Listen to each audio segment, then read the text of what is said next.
Hello guys, welcome back to the channel and welcome back to Elite Wrestling. तो guys आज इस video में मेरे पास आपके लिए AEW के फाइटर फेस्ट के बाद की AEW से जुड़ी हुई बहुत ही बड़ी और बहुत ही इंटरेस्टिंग अपडेट्स है जो मुझे लगता है कि आपको जरा भी मिस नहीं करनी चाहिए, क्योंकि गाइज आज इस वीडियो में हम बात करने वाले हैं कि क्या ऑल एलीट रेसलिंग में आने वाली है एक और नई फैक्शन। टेसा ब्लैंचर्ड और ऑल एलीट रेसलिंग से जुड़ी हुई एक बहुत ही बुरी न्यूज सामने आ रही है। जानेंगे क्या रही ऑल एलीट रेसलिंग के फाइटर फेस्ट और NXT की व्यूअरशिप, और ऑल एलीट रेसलिंग की इस वीक की टॉप 5 रैंकिंग्स भी आ चुकी है, और ऑल एलीट रेसलिंग ने एक और रेसलर को सस्पेंड कर दिया है। तो ये सब बातें आज इस वीडियो में हम करने वाले हैं। तो गाइस ये वीडियो एकदम आखिर तक जरूर देखना, और अब ज्यादा देर ना लगाते हुए चलिए ये वीडियो शुरू करते हैं। और गाइस सबसे पहले बात करते हैं ऑल एलीट रेसलिंग के फाइटर फेस्ट और NXT के ग्रेट अमेरिकन बैश के व्यूअरशिप की। लेकिन हर बार की तरह ही इन दोनों ही शोज की इस वीक की व्यूअरशिप के बारे में बात करने से पहले मैं आपको इन दोनों ही शोज की लास्ट वीक की व्यूअरशिप याद दिलाना चाहूंगा। और अगर हम बात करें इन दोनों ही शोज के लास्ट वीक की व्यूअरशिप की, तो गाइस लास्ट वीक NXT को व्यूअरशिप मिली थी 792 के व्यूअर्स, और वही last week All Elite Wrestling को व्यूअरशिप मिली थी 748 के व्यूअर्स। और लास्ट वीक तो NXT के ग्रेट अमेरिकन बैच के नाइट 1 ने ऑल एलीट रेसलिंग के फाइटर फेस्ट के नाइट 1 को हरा दिया था, जो चीज देखकर काफी सारे लोग शॉक में थे।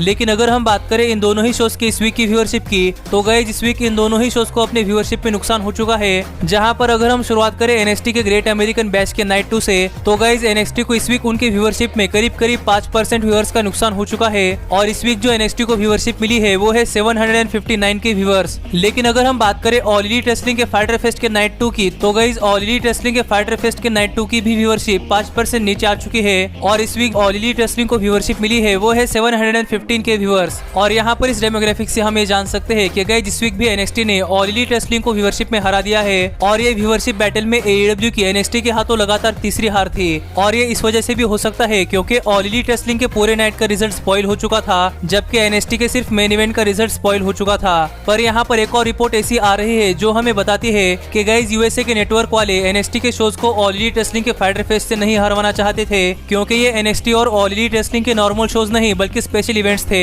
और इसी वजह से USA नेटवर्क ने NXT को जिताने के लिए अपने प्रॉफिट की तरफ जरा भी नहीं देखा, और इस वीक के NXT के शो में कम से कम एडवर्टाइजमेंट दिखाई, जिस वजह से फैंस को भी NXT का शो ज्यादा देर तक देखने को मिला। और इसी वजह से शायद इस week All Elite Wrestling NXT से हार चुकी होगी। लेकिन गाइस अभी नेक्स्ट वीक का ऑल एलीट रेसलिंग का Fight for the Fallen event बाकी है, और अब हम देखते हैं कि नेक्स्ट वीक क्या होता है। पर अब हम आगे बढ़ते हैं और बात करते हैं हमारे अगले अपडेट की, और गाइस जानते हैं ऑल एलीट रेसलिंग की इस वीक की टॉप 5 रैंकिंग। पर जिनको पता नहीं है उन्हें मैं बताना चाहूंगा कि गाइस ऑल एलीट रेसलिंग की टॉप 5 रैंकिंग एक वीक डिले होती है, और इस वीक जो हमें रैंकिंग्स देखने को मिल रही है वो रैंकिंग्स लास्ट वीक के ऑल एलीट रेसलिंग के डायनामाइट शो के बाद की है। और इस वीक के ऑल एलीट रेसलिंग के डायनामाइट शो के बाद की रैंकिंग्स हमें नेक्स्ट वीक देखने को मिलने वाली है, क्योंकि हमेशा ही ऑल एलीट रेसलिंग अपने रैंकिंग्स एक वीक डिले निकालती है। और आप में से ज्यादातर लोगों को ये बात पता नहीं थी, इस वजह से मैंने ये बात आपको बता दी है। और यही अगर हम शुरुआत करें ऑल एलीट रेसलिंग के विमेंस डिवीजन की टॉप 5 रैंकिंग से, तो गाइस ऑल एलीट रेसलिंग के विमेंस डिवीजन के टॉप 5 रैंकिंग में नंबर 5 पर आती है ब्रिट बेकर, नंबर 4 पर आती है क्रिस स्टैटलैंडर,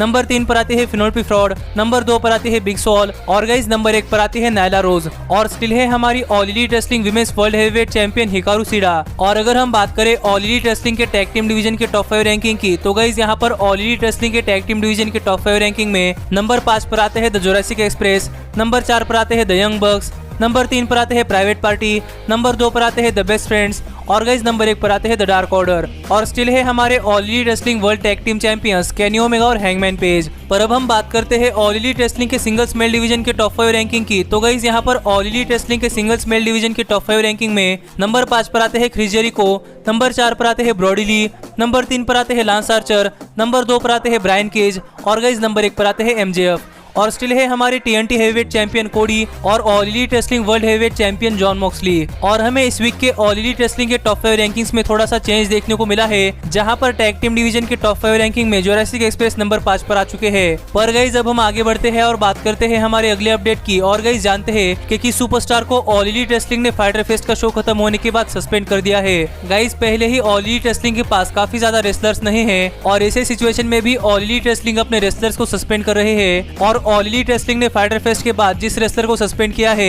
वो रेसलर ऑल एलीट रेसलिंग के विमेन्स डिवीजन का रेसलर है, जहां पर पहले से ही ऑल एलीट रेसलिंग के काफी सारी female wrestlers all Elite Wrestling के डायनामाइट शो पर अपीयर नहीं हो रही। और यही फाइटर फेस्ट की नाइट 2 खत्म होने के बाद ऑल एलीट रेसलिंग के चेयरमैन यानी कि टोनी खान ने ट्वीट कर ये कहा कि ऑल एलीट रेसलिंग ने बिग सॉल को सस्पेंड कर दिया है क्योंकि बिग सॉल ने ब्रिट बेकर को किडनैप किया था और रेसलर्स का एक दूसरे को किडनैप करना ये इलीगल चीज है, इसलिए ऑल एलीट रेसलिंग ने बिग सॉल को सस्पेंड कर दिया है और हम जल्द ही बिग सॉल को दोबारा से देखेंगे। और टोनी खान के इस ट्वीट से हमें ये पता चला है कि ऑल एलीट रेसलिंग ने बिग सॉल को सस्पेंड कर दिया है। लेकिन गाइस यहाँ पर अच्छी बात यह है कि ऑल एलीट रेसलिंग ने बिग सॉल को स्टोरी लाइन के हिसाब से सस्पेंड किया है, जिसका मतलब कि ये ज्यादा सीरियस मैटर नहीं है। और हम सब भी जानते हैं कि बिग सॉल का ब्रिट बेकर को किडनैप करना ये सब चीजें डायनामाइट शो पर स्क्रिप्ट के हिसाब से हुई थी, जो कि ब्रिट बेकर और बिग सॉल की स्टोरी लाइन को आगे बढ़ाने के लिए था। और मुझे यहाँ पर ऐसा लगता है कि टोनी खान का बिग सॉल को सस्पेंड करना ये भी बिग सॉल और ब्रिट बेकर की स्टोरी लाइन का एक हिस्सा है और देखना पड़ेगा कि बिग सॉल कब तक ऑल एलीट रेसलिंग पर वापस आती है। लेकिन आगे बढ़ने से पहले मैं आपको बताना चाहूंगा कि गाइस फाइटर फेस्ट में होने वाली ऑल एलीट रेसलिंग की पपी बैटल रॉयल ये मैच फाइटर फेस्ट के कार्ड का ऑफिशियल मैच नहीं था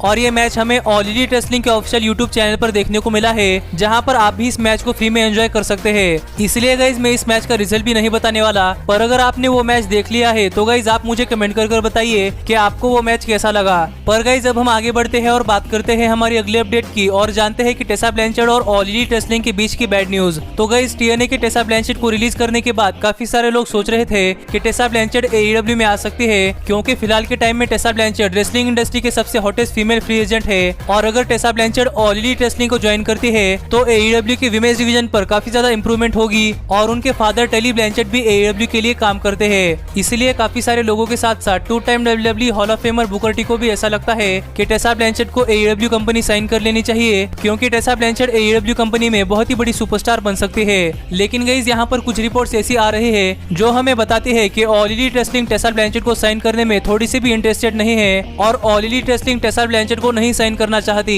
और ये बातें किसी और ने नहीं बल्कि टोनी खान ने कही है। एसी न्यूज रेसलिंग के बहुत ही तगड़े सोर्स से सामने निकल कर आ रही है कि कुछ भी हो जाए all Elite wrestling Tesa Blanchett को नहीं साइन करने वाली और ये शायद उनके टेम्पर की वजह से हो सकता है, क्योंकि गाइस टेसा ब्लैंचेट का एटीट्यूड बहुत ही बैड है और वो किसी भी कंपनी में ज्यादा खुले दिल से काम नहीं करती और इसी सिचुएशन की वजह से टीएनए ने भी टेसा ब्लैंचेट को फायर कर दिया था। पर यहाँ पर दूसरा भी एक रीजन हो सकता है, क्योंकि टेसा ब्लैंचेट ने अपने पास्ट में ब्लैक लोगों के बारे में काफी नेगेटिव कमेंट्स किए थे, जबकि हाल फिलहाल में यूएस में रेसिज्म को लेकर बहुत ही बड़ा मुद्दा उठा था और शायद टेसा ब्लैंचेट के पास्ट के बैड बिहेवियर की वजह से all Elite wrestling Tesa Blanchett को नहीं साइन करने वाली, क्योंकि गाइस हमें पता है कि ऑल एलीट रेसलिंग में बैड बिहेवियर को थोड़ा सा भी टॉलरेट नहीं किया जाता। जिसका एग्जांपल अगर आपको देखना है तो आप सैमी गवेरा को देख सकते हैं, क्योंकि सैमी गवेरा ने 2016 में साशा बैंक्स के खिलाफ कहे गए कुछ बैड वर्ड्स अब सामने आने की वजह से ऑल एलीट रेसलिंग ने सैमी गवेरा को सस्पेंड कर दिया है, जो हमें दिखाता है कि ऑल एलीट रेसलिंग किसी भी बैड बिहेवियर को टॉलरेट नहीं करती। पर अब हम आगे देखते हैं कि ऑल एलीट रेसलिंग और टेसा ब्लैंचेट के बीच में कुछ हो पाता है या नहीं और क्या Tesa Blanchett all Elite Wrestling को साइन भी करती है या नहीं। लेकिन गाइस अब हम आगे बढ़ते हैं और बात करते हैं हमारे अगले अपडेट की और गाइस जानते हैं कि क्या ऑल एलीट रेसलिंग में आने वाली है एक और नई फैक्शन। तो गाइस पता नहीं कि आपने पिछले 1-2 महीने में ऑल एलीट रेसलिंग के डायनामाइट शोज ठीक से देखे हैं या नहीं, क्योंकि गाइस पिछले 1-2 महीने में ऑल एलीट रेसलिंग एक बहुत ही बड़ी फैक्शन टीज कर रही है और गाइस ये फैक्शन कोई और नहीं बल्कि 4 हॉर्समैन है। और अगर आपने कोडी का ओपन चैलेंज का प्रोमो सुना होगा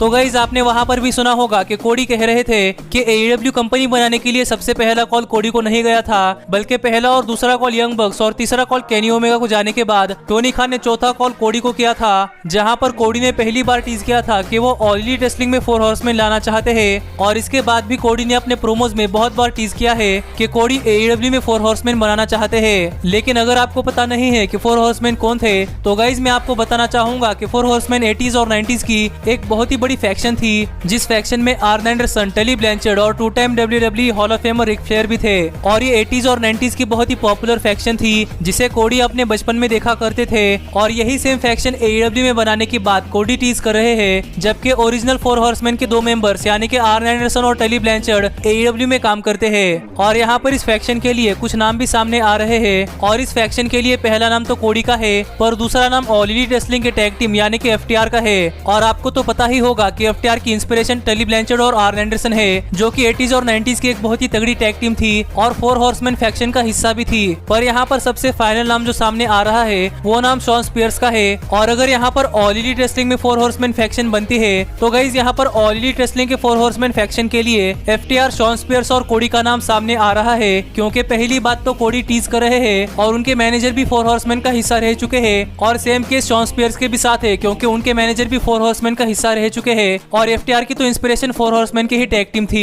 इसी वजह से ये चारों रेसलर्स हमें फ्यूचर में ऑल एलीट रेसलिंग में 4 हॉर्समैन नाम की फैक्शन बनाते हुए दिखाई दे सकते हैं। और अगर ऐसा होता है तो गाइज यहाँ पर देखना पड़ेगा कि ये फैक्शन फेस होती है या हील। और गाइज आप मुझे कमेंट कर बताइए कि ये फैक्शन ऑल एलीट रेसलिंग में बननी चाहिए या नहीं, और क्या आप इस फैक्शन को देखना पसंद करेंगे या नहीं। पर आज की वीडियो में इतना ही, और अब मिलता हूँ आपसे अगली वीडियो में, पर तब तक stay healthy, stay happy and keep watching elite wrestling. Hey, did you like that video? Click the screen for more. And where do you think you're going? And thanks so much for being the elite. The elite, the elite. What, Nick, you're not going to sing it all with me this time?